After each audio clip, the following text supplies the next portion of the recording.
we have been investing in many fragile countries, but Somalia comes to mind. So we had actually been working with Somalia since the 90s, actually in the late 80s. And then we suspended Somalia because it went into arrears and there were all the conflict and situation there. As of last year, Somalia cleared its arrears with IFAD, with the help of actually IFAD and its member states. And we have resumed with regular financing. So what does this mean? So we start with first an assessment. So we do assess the vulnerabilities and what are the needs, the immediate needs that we need to invest in terms of ensuring food security. So that is paramount in a country like Somalia, which had 5 failed rainy seasons, facing drought and migration, conflict, multidimensional, let's say, factors. So we've done an assessment there. And always in partnership with government. So government is central to our investments. Discussing with technical ministries about what their priorities would be, what are the national priorities. And then, of course, we don't do things in isolation, so we work with partners. So we would partner with either the World Bank or with other technical UN agencies, specialized agencies to be able to invest. So we do our assessments, we do our diagnostics, and then we come up with depending on the resources available, we actually cost this financing package, and we develop the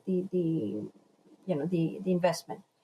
So to give you an example, in Somalia, what we have done is we know that we have to address agro-pastoralist issues, because this is a fundamental, let's say, core of Somalia society, and especially in areas where you have, agro-pastoralists, which form quite a large part, but also to ensure that this investment will also help mediate potential conflict, because many of these, nomadic pastoralists and all who move around can also be a source of conflict when you were trying to access limited natural resources. So we worked in terms of, so the investment looks at water management, better natural resource management. So trying to address, degraded pastoral lands and rangeland management. We're looking at also, when you have in such places, they're exposed to many types of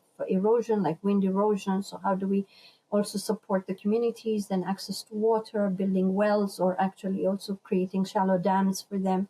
So there's a whole, I would say it's not just an investment in water or this, but it's a multidimensional investment, which is done then together with the Ministry of Agriculture or Ministry of Livestock or a range of ministries.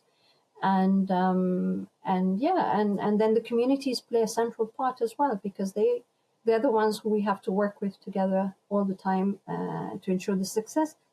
And most importantly, the sustainability. So not just the success of the investment, but how to make it more sustainable. And it can only be embedded in communities if they take ownership and they're really involved in the whole sort of development of this program.